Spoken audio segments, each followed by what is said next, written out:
Aujourd'hui, on va retravailler avec l'horloge. On va continuer à apprendre à la lire. Je te rappelle que la petite aiguille lit les heures et la grande les minutes. Et aujourd'hui, on va plus particulièrement regarder cette grande aiguille. Alors tu vois que ce ne sont pas les mêmes couleurs que ce qu'on utilise sur notre cahier d'exercice, sur notre fichier, mais ce n'est pas grave. Alors, on va attendre que cette grande aiguille là soit exactement sur le 4. Tu vois qu'elle n'y est pas tout à fait. On va attendre qu'elle y soit précisément. Et quand elle sera sur le 4, on va lancer le sablier qui est à côté. Est-ce que tu es prêt? Attention, regarde bien. Elle arrive, elle arrive. Allons-y. Regarde bien le sablier qui est à droite. Tu vois qu'il descend, il descend, il descend. C'est un sablier qui dure 1 minute.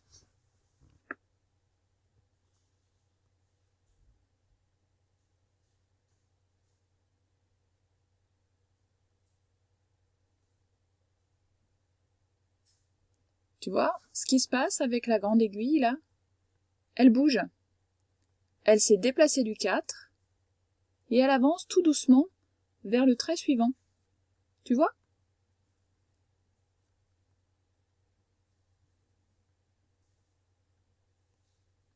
Regarde bien. Maintenant, comment on va faire? Regarde, ça y est, elle avance vers le petit trait d'après. Donc, entre les deux, il y a 1 minute. On en avait déjà parlé de ça. Donc, si on veut aller jusqu'au 5, tu comprends bien qu'il va falloir... Tu es prêt? Regarde bien, le sablier est presque terminé. Ça y est. Du coup, il faut qu'on le relance. Ah, j'ai pas réagi assez vite, mais... Tu vois qu'il va falloir qu'on le relance. Je le relance une deuxième fois. Et tu vois que l'aiguille est en train de parcourir un deuxième chemin qui va aller jusqu'au petit trait ici. Alors la petite aiguille qui bouge très vite, c'est une aiguille très rapide, c'est l'aiguille des secondes. Elle n'est pas sur toutes les montres, et ce n'est pas celle qui nous intéresse aujourd'hui, mais je n'ai pas pu l'enlever. Voilà. Et tu te rappelles d'ailleurs, sur l'horloge de la classe, elle y est aussi. Tu te souviens? Regarde bien la grande aiguille. Tu la vois? Elle arrive bientôt ici. Donc on a retourné le sablier une fois pour 1 minute, 2 fois pour 2 minutes. Regarde bien, là on va devoir le retourner une 3e fois, une 4e fois et une 5e fois. Je ne vais pas le faire 5 fois, on peut le refaire encore un petit peu si tu veux, mais pas plus. Parce que 5 minutes de vidéo c'est quand même long. Donc tu vois que cette aiguille en fait, elle ne passe pas d'un trait à l'autre d'un coup.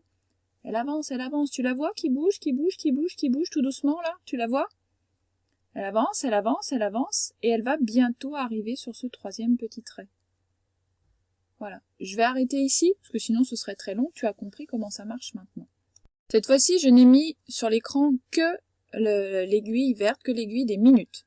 Alors regarde bien ce qui se passe, si j'avance d'1 minute, puis encore une, puis encore une, puis encore une, puis encore une. J'ai avancé 5 fois. Si je veux avancer jusqu'au 2, là, il va falloir encore que j'avance 1, 2, 3, 4, 5 fois. 1, 2, 3, 4, 5. Et encore 5 pour avancer.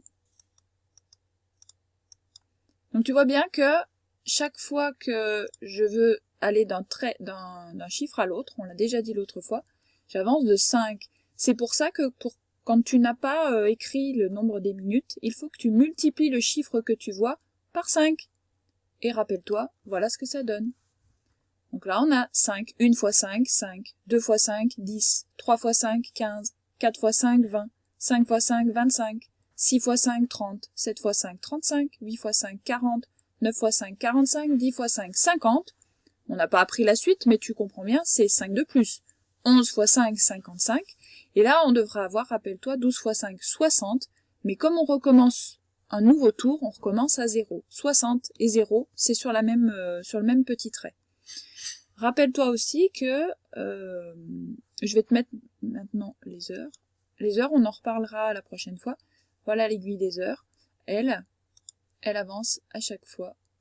Alors, je vais peut-être remettre la verte pour que tu vois bien. Voilà, voilà. on en reparle demain.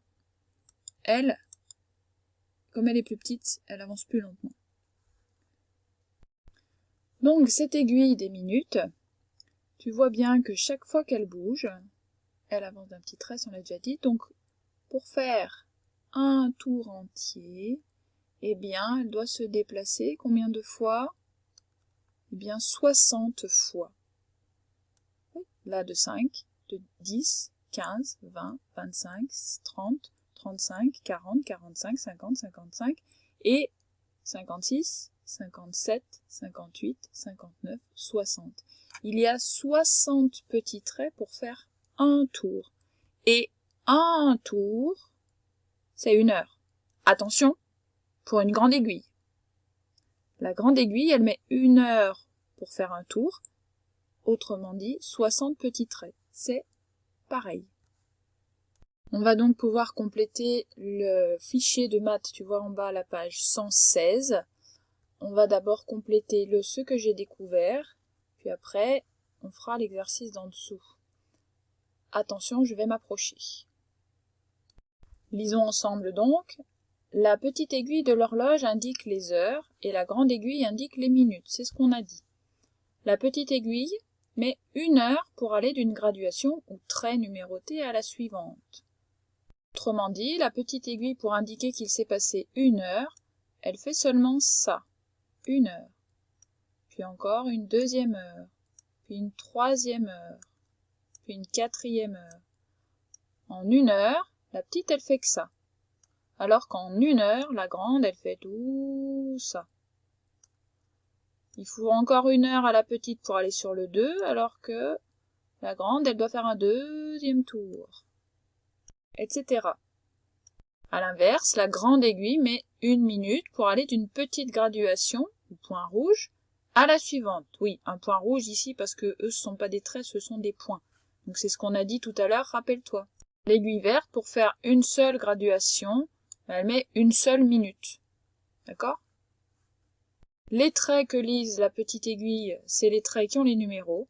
Et les traits que lit la grande aiguille des minutes, c'est ceux qui sont là. Mais on ne peut pas tous les numéroter. Et chaque petit trait fait 1 seule minute. La grande aiguille met 1 heure pour faire un tour entier, ça on vient de le dire. Et rappelle-toi, en 1 heure, il y a combien de petits traits?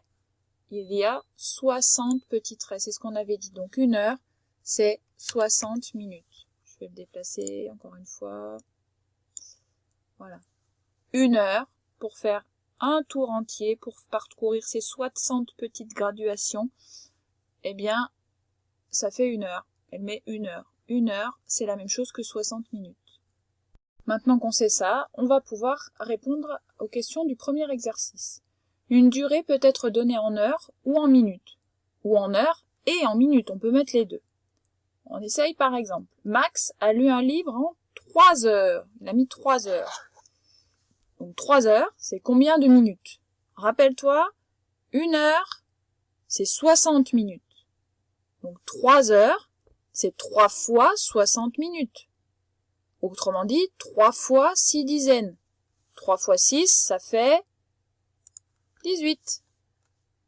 18 dizaines, c'est 180. Autrement dit, 3 heures, c'est 180 minutes. Alors, si tu as besoin de calculer, là, tu vois, il y a un petit peu de place.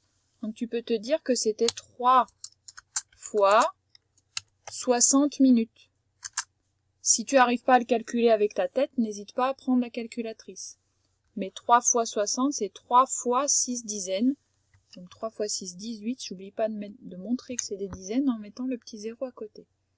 Voilà. Toi, tu as le petit calcul que tu peux mettre en dessous. Maintenant, c'est un petit peu plus compliqué. Regarde bien. Là, Eva a marché 1 heure et 25 minutes sans s'arrêter. Elle a donc marché 1 heure plus 25 minutes. On a dit c'était 1 heure, c'est 60 minutes. Donc elle a marché 60 minutes, plus encore 25 minutes. Essaye de trouver le résultat. Mets la vidéo en pause et on corrige après. On écrit ce qu'on vient de dire. Donc elle a marché 60 minutes, plus encore 25 minutes. 60 plus 25. Alors, comment on fait ça? Rappelle-toi, on met les dizaines ensemble. 6 dizaines de dizaines. On voit que dans cette opération, il y a 8 dizaines. Et encore 5 unités. Autrement dit, Eva a marché 85 minutes. On continue? Cette fois-ci, c'est l'inverse. On te donne des minutes. Il faut que tu le transformes en heures. Lila a regardé un film pendant 120 minutes. Mets la vidéo en pause, cherche, on en reparle après. Donc 120 minutes. Regarde ici, on voit bien que c'est ici, là, 120, on voit que c'est 12 dizaines. Rappelle-toi ce que tu as vu sur les centaines. 120 et 12 dizaines, c'est pareil. 12 dizaines, dans 12, c'est le double de 6. Tu vois là où je veux en venir? En fait, on peut se dire qu'elle a mis 60 minutes plus 60 minutes, c'est égal à 120. Autrement dit, regarde, 120 minutes, c'est le double, 120, c'est le double de 60. Elle a donc mis 60 minutes, plus encore 60 minutes, 1 heure, plus encore 1 heure. C'est 120 minutes, c'est 2 heures. Ça va vite, hein? Je te mets l'opération en dessous pour que tu comprennes bien, tu vois? 120, c'est 60 plus 60. Et comme 60 minutes, c'est 1 heure, ça fait 1 heure, plus encore 1 heure.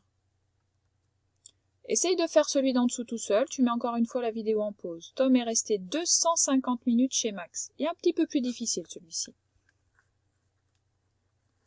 Et si vraiment tu n'y arrives pas, écoute l'explication.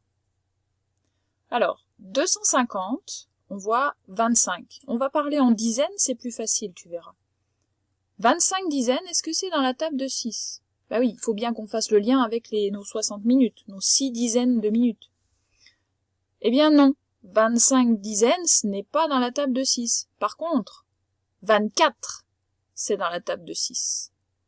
24 dizaines, c'est 240, on est d'accord?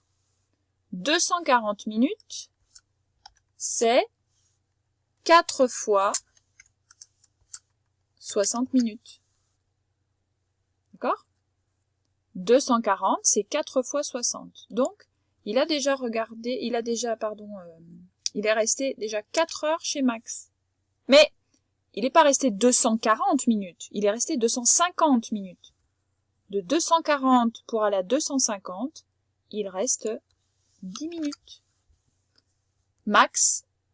Tom est donc resté 4 heures et 10 minutes chez Max.